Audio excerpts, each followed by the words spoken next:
Welcome to A edu. और ए edu के हमारे इस यूट्यूब चैनल में आप सभी का स्वागत है। तो हम लोग इंडियन पॉलिटी के अंतर्गत एक छोटा सा टॉपिक पढ़ेंगे जिसका नाम है पब्लिक सर्विसेज, अर्थात लोक सेवाएं। लोक सेवाएं जिसके बारे में अनुच्छेद 308 से अनुच्छेद 323 तक है। हालांकि 315 से 323 तक के अनुच्छेद को हम लोगों ने देख लिया था, जो भारतीय लोक सेवा आयोग था, इन सभी के बारे में हम लोग पढ़ लिए थे। अब लोक सेवाओं के बारे में पब्लिक सर्विसेज, तो सबसे पहले ये जो पब्लिक सर्विसेज है अर्थात लोक सेवाएं, इसका वर्णन भारतीय संविधान के भाग 14 में है। याद रखेंगे, तो लोक सेवाओं का वर्णन किस में है? भारतीय संविधान के भाग 14 में। इम्पॉर्टेंट है। भाग की बात की जाए तो भाग 14।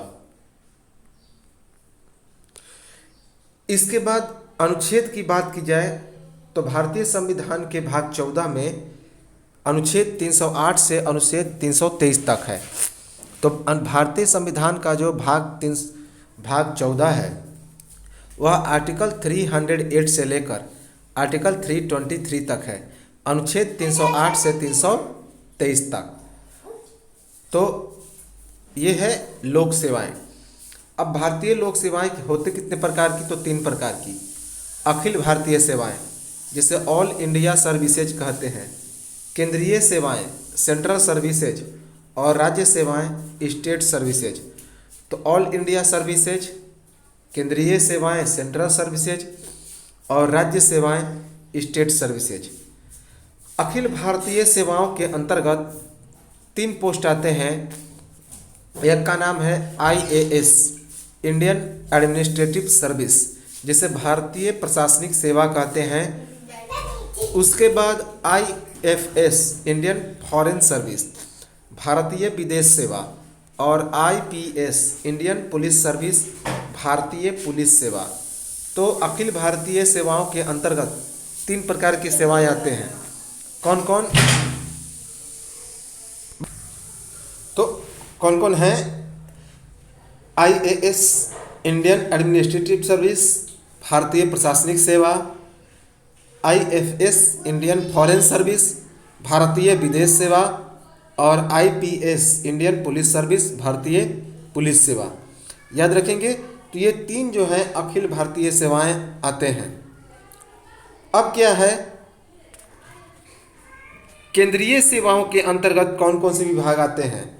तो केंद्रीय सेवाओं के अंतर्गत भारतीय कस्टम एवं एक्साइज, भारतीय कस्टम एवं एक्साइज, उसके बाद आयकर अधिकारी इनकम टैक्स ऑफिसर, भारतीय डाक सेवा, इंडियन पोस्टल सर्विस, उसके अधिकारी आते हैं। और इंडियन कस्टम एवं एक्साइज अर्थात सेंट्रल एक्साइज के जो अधिकारी आते हैं वे सभी केंद्रीय सेवाओं के अंतर्गत आते हैं।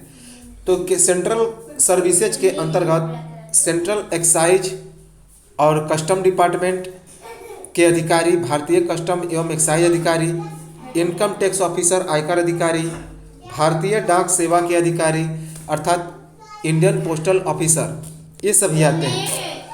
और राज्य सेवाओं के अंतर्गत जो राज्य सिविल सेवा के अधिकारी होते हैं, राज्य न्यायिक सेवा के अधिकारी होते हैं, और राज्य पुलिस सेवा के अधिकारी होते हैं, ये सभी आते हैं।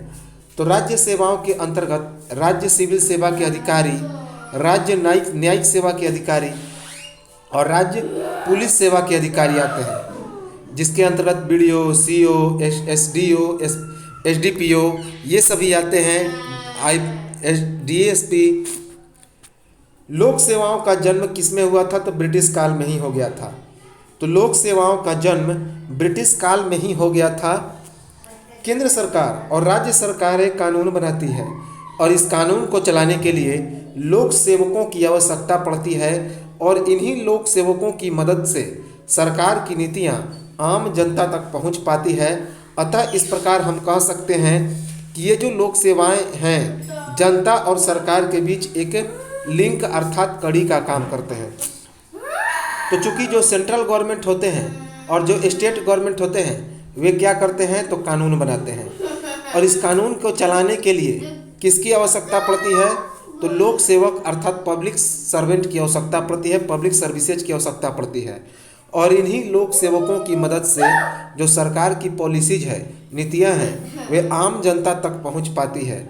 और इस प्रकार हम क्या कह सकते हैं कि ये जो लोक सेवाएं हैं, पब्लिक सर्विसेज हैं, जनता और सरकार के बीच एक लिंक अर्थात कड़ी का काम करती है। अब अनुच्छेद की बात की जाए तो अनुच्छेद 309 में लिखा गया है लोक सेवकों की भर्ती और सेवा शर्त। तो अनुच्छेद 309 में क्या लिखा गया है? लोक सेवकों की भर्ती और सेवा शर्त। इंपॉर्टेंट है, लोक सेवकों की भर्ती और सेवा शर्त अनुच्छेद 309 में लिखा गया है, याद रखेंगे। अनुच्छेद 309 में लिखा गया है कि लोक सेवकों की भर्ती और सेवा शर्त को कानून बनाने का अधिकार संसद और राज्य विधान मंडल को सौंपा गया है। तो अनुच्छेद 309 में क्या लिखा गया? अनुच्छेद 309 में लिखा गया है कि लोक सेवकों की भर्ती और सेवा शर्त को कानून बनाने का अधिकार संसद को और राज्य विधान मंडल को सौंपा गया है। केंद्र के अधीन लोक सेवकों की भर्ती और सेवा शर्त का निर्धारण कौन करता है? जो केंद्रीय संसद है अर्थात लोकसभा और राज्यसभा है।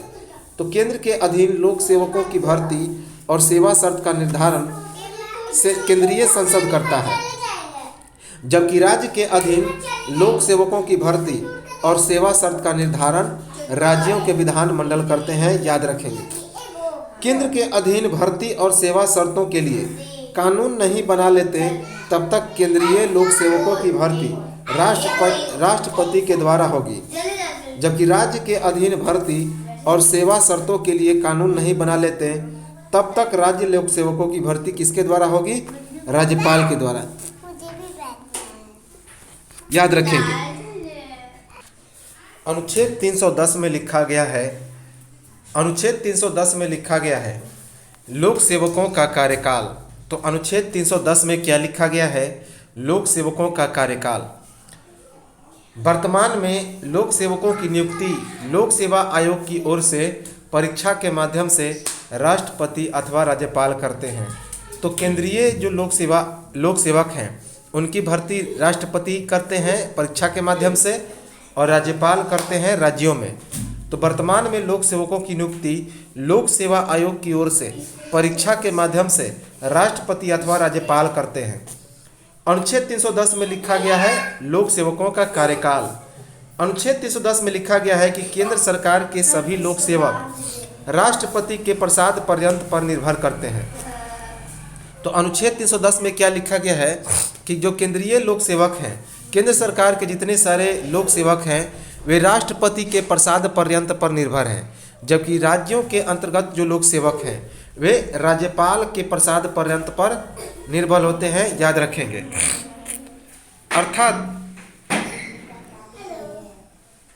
अर्थात इन्हें जब चाहे राष्ट्रपति अथवा राज्यपाल इन्हें इनके पद से क्या कर सकते हैं? हटा सकते हैं। लेकिन ऐसा नहीं है, इसके लिए भी कुछ शर्त है। हटाने का अधिकार तो राज्यपाल और राष्ट्रपति के पास है, लेकिन कुछ शर्तों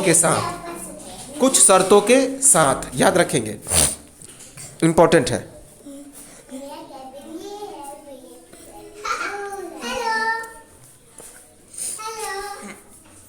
अब एक शर्त क्या है? तो कुछ शर्तों के साथ राष्ट्रपति जो है केंद्रीय लोक सेवक को हटा सकते हैं और राज्यपाल जो है वो राज्यों के लोक सेवक को हटा सकते हैं, लेकिन उसके लिए भी कुछ प्रतिक्रिया निर्धारित है। हम लोग देखें क्या है। कुछ अधिकारी प्रसाद पर्यंत के अपवाद माने जाते हैं, जैसे कि सुप्रीम कोर्ट और उच्च न्यायालय के न्यायाधीश। तो सुप्रीम कोर्ट और हाई कोर्ट के जो न्यायाधीश हैं अर्थात उच्चतम न्यायालय और उच्च न्यायालय के जो न्यायाधीश हैं ये प्रसाद पर्यंत के अपवाद माने जाते हैं। भारत के कैग, महालेखा और नियंत्रक परीक्षक, तो नियंत्रक और महालेखा परीक्षक, भारत के मुख्य निर्वाचन आयुक्त, जो इलेक्शन कमिश्नर है, मुख्य निर्वाचन आयुक्त है, इन सभी को भारतीय संविधान में कुछ सुरक्षा प्रदान है।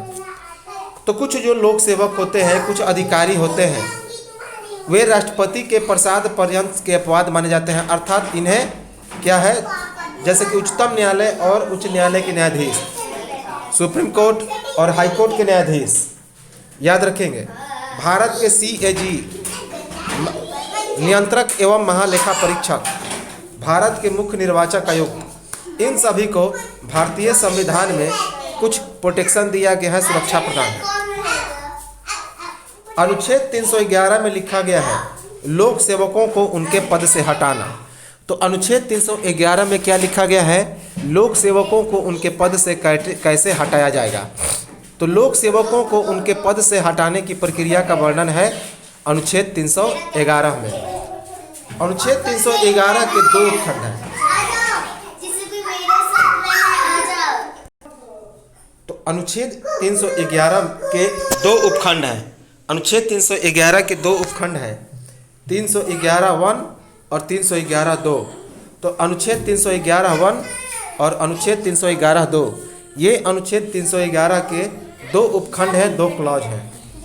अनुच्छेद 311 में लिखा गया है कि कोई भी लोक सेवक अपने नियुक्त करने वाले प्राधिकारी से निचले किसी भी प्राधिकारी द्वारा हटाया नहीं जा सकता। तो अनुच्छेद 311 के पहले खंड में लिखा गया है कि कोई भी लोक सेवक, कोई भी जो लोक सेवक है वह अपने नियुक्त करने वाले प्राधिकारी से निचले किसी प्राधिकारी के द्वारा नहीं हटाया जा सकता। मतलब कि जैसे कि कोई कलेक्टर के पोस्ट पर है तो उसे कोई भी SDO नहीं हटा सकता, SDO है तो उसे BDO नहीं हटा सकता। तो इस प्रकार अनुच्छेद 311 के पहले क्लॉज में लिखा गया है कि कोई भी लोक सेवक अपने नियुक्त करने वाले प्राधिकारी से निचले किसी भी प्राधिकारी द्वारा हटाया नहीं जा सकता। अनुच्छेद 311 के दूसरे उपखंड में लिखा गया है कि किसी भी लोक सेवक को ऐसी जांच के बाद ही उसे पद से हटाया जा सकता है जिसमें उसे अपने विरुद्ध आरोपों की सूचना दे दी गई हो और उन पर आरोपों के संबंध में सुनवाई का अवसर दे दिया गया हो। तो अनुच्छेद 311 के दूसरे उपखंड में लिखा गया है, अनुच्छेद 311 के दूसरे उपखंड में लिखा गया है कि किसी लोक सेवक को ऐसी जांच के बाद ही उसे पद से हटाया जा सकता है जिसमें उसे अपने विरुद्ध आरोपों की सूचना दे दी गई हो और उन पर आरोपों के संबंध में सुनवाई का अवसर भी पूरा दे दिया गया हो। अब है अनुच्छेद 312। अनुच्छेद 312 में लिखा गया है अखिल भारतीय सेवाओं का गठन। तो अखिल भारतीय सेवाओं का गठन है यह अनुच्छेद 312 में। हमारे मूल संविधान में IAS और IPS था, जबकि IFS का गठन जो है वह बाद में किया गया। तो मूल संविधान में केवल भारतीय प्रशासनिक सेवा और भारतीय पुलिस सेवा का वर्णन था, अर्थात IAS और IPS का वर्णन था, लेकिन IFS को बाद में जोड़ा गया। IFS के गठन को अनुच्छेद 312 में बाद में जोड़ा गया। अनुच्छेद 312 में लिखा गया है कि यदि राज्यसभा में उपस्थित और मत देने वाले सदस्यों में से कम 2/3 सदस्यों के द्वारा समर्थित संकल्प के द्वारा यह घोषित किया जाता है